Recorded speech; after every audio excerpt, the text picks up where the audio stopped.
sure hope you know what you're doing. I don't have the faintest idea. Uncharted 2 is dog ass. Like this. You shut up! No, I'm joking. Uncharted 2 is the second in the series and what many consider to be the gold standard. If you do a quick Google search for best video games of all time, you'd be hard pressed to find a list that doesn't have Uncharted 2. So I see this, and I played the fourth one last year and I loved that one. And I go, well shit, I got a PlayStation, I can run this, let's go. So not too long ago, I got the 3-pack of Uncharted games. Played through the first one, and I thought it was alright. Like, it ain't bad, but I'm not rushing back to play this game again. I gotta say though, for like 2005 or whenever it came out, it is pretty solid. And even though I thought the game was pretty good, I thought it did not come close to the best game of all time material. So before I played 2, I was thinking, damn, this game must be a huge improvement over the last one, or everyone's just crazy. So I played 2, and here's what I thought. Playing through Uncharted 2 on crushing? Time for my espionage move. I'm good. Pick up the grenade. Throw the grenade on the ground. Fuck! It was fucking agony at times. Combat in Uncharted 2 feels like the natural progression to the first game. It's certainly not perfect, and the cover system still really sucks. No, man, no! No, no, no! No, no, no, wait! But I think 2 ups the ante in terms of who you fight and how you fight them. Don't let him spot you. Too bad. I said quiet, mate. That's the other end of loud. Like the first game, Nathan slowly regains his health over time if he's not being shot at, similar to every other first-person shooter on the planet.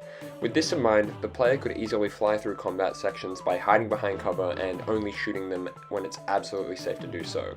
However, enemies will flank you and grenades get hurled your way, making moving around inevitable. Not only do grenades force you to move around if you're on the receiving end of them, but if you listen to enemies and watch their movements close enough, you can shoot them as they're throwing a grenade and then it will explode next to them. It's probably one of the most satisfying things to do in the game. Oh, he did it! Yeah! Whoa! What? Giant heavy turrets will force you to move around only in increments when they're not firing, and waves of enemies can completely surround you, forcing you to be able to move quickly at all times. Riot shield enemies and shotgun guys also force you to move around because they always advance more than typical enemies. Nice. How the fuck do I defeat those guys normally? Overall, the combat in Uncharted 2 is very solid. Not amazing, but solid. A nice improvement over the first game, and I think it services it very well. Shouldn't have fucked with me. And also you.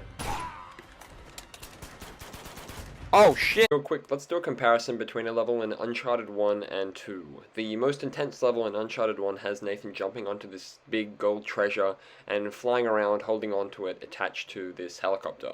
And this is probably the craziest thing that happens in Uncharted 1, and, you know, it's saved for, the big finale. Now let's look at a level in the middle of Uncharted 2. Chapter 13, Locomotion, is where the game decides to go absolutely fucking crazy. You start by hanging off the side of a train, climbing around, and taking out small groups of enemies as you progress. As you go along, you have to utilize both the inside and outside of the train, which both have positives and negatives. The inside of the train has most of the enemies, but on the outside, tunnels and signs clip you off if you stay there too long. Go quick! Quick, you gotta do this fast! I see it! Go on! Go on! Oh my god! Then as you keep progressing, you move to the part of the train where there's no carriages and you're completely outside, and there's this huge helicopter that keeps completely shooting the shit out of you, and you have to move between these little boxes, all while enemies keep trying to shoot you with the same stuff they've been trying to shoot you with earlier. And then you gotta keep running across. Oh shit! And then the fucking helicopter just shoots these huge ass missiles at you. The big ass carriage. Jesus Christ! Oh fuck! That was one chapter in the game, and by itself is more crazy and more bombastic than anything in the first game. The crazy action set pieces of this game are the driving force behind it, and you truly feel like Indiana Jones blasting through some of these levels. There's also a lot of little things that make level design in Uncharted 2 so great as well. I feel like so many games just have the most obnoxious heads-up display, and there's always too much shit going on the screen, telling you exactly what to do, and with a lot of games it can just be too much. The Uncharted series is the complete opposite of this, where you virtually have no heads-up display pushing you forward, and only rely on pathways and the voice lines of characters to progress. There's no boss HP, waypoints, or any information on the screen at all, just what guns you have and what ammunition you have, and this kinda makes you feel like Nate. It really makes you feel like him, overcoming puzzles, finding treasures, and just in general running around and exploring. What? No, you didn't, bro. You all suck. The level design and crazy set pieces of 2 are a massive improvement over the first game, and when they are in their prime, the game is untouchable. I am very good at Fortnite. So don't even fucking try. Fuck! What the fuck's happening, man? Alright. Oh, shit!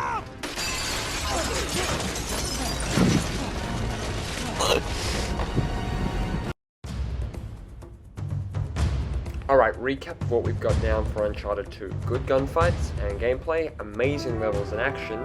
Now all it's got to do is pull off the story. Now, can Naughty Dog go for that hat trick and knock it out of the park with the story? Nope!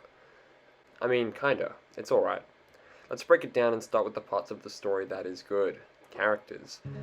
Nathan Drake is annoying at times, but damn, he is a pretty good protagonist if you ask me. He's your typical white guy adventure type who cracks wise, but there's a little more to him going on in this game compared to the first time. I like how there's a part in this one where he just kind of breaks down and he doesn't want to do it anymore. Like for a minute, he doesn't care about the treasure anymore, and can you really blame him? The truth is, everything I touch turns to shit. Nate. No, Elena, I'm done. Now come on, I'm through playing the hero. This guy was just hanging off the side of a mountain on a train in the Himalayas after being shot in the belly. It is brief and hardly developed, but at least there is something. Elena comes back, which is also great because I've always found her to be a pretty good character. She's never seemed to be like the stock standard damsel in distress type character that a lot of other media has. I mean, there are situations where that is the case, but usually she's just kind of along, you know, she's got your back, she's kind of similar to Sullivan. The villain is not great, like, he's not bad, but he's just not very good. You have this one mission with him at the start and you both do this heist, and he's very irritating in it. I was really worried he was going to be around the whole time.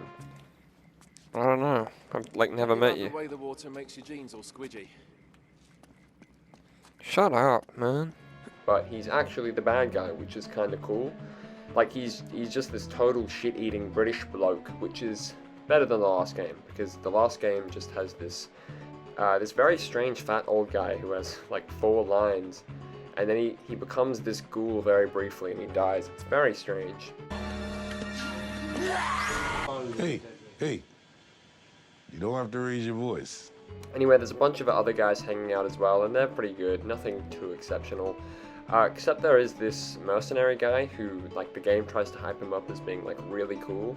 So they have this cutscene of him stabbing someone, and I think it's supposed to be really intimidating, but it's kind of just awkward. No need, mommy.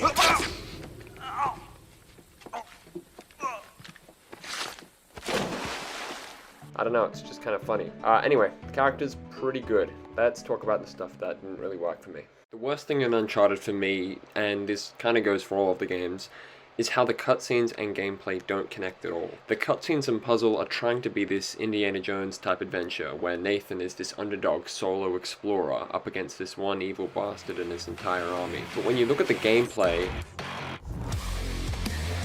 Too bad. Shouldn't have fucked with me. And also you.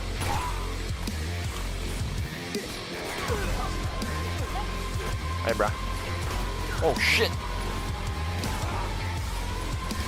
Oh. Holy shit! You have a shotty, bro?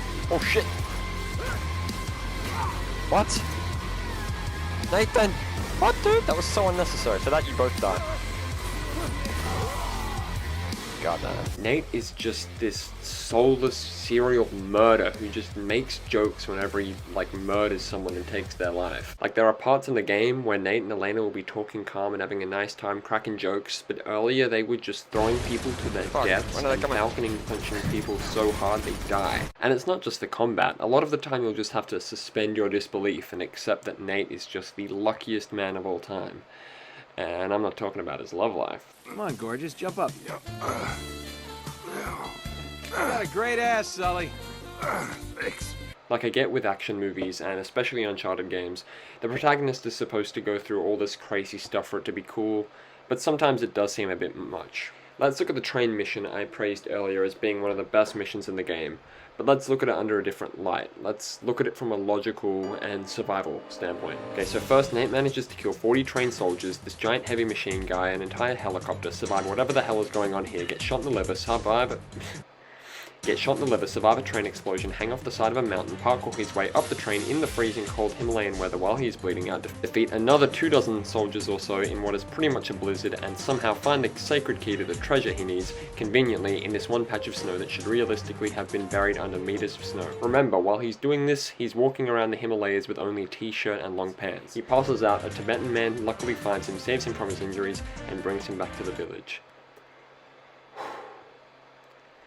The thing is, I think the best parts of these games are sometimes the least plausible, but I also think that the gameplay and story doesn't coincide that much. For example, on that train mission, Nate gets shot at hundreds of times by soldiers and a helicopter literally shoots the shit out of him, but in a cutscene he gets shot once and it's pretty much enough to comatose him.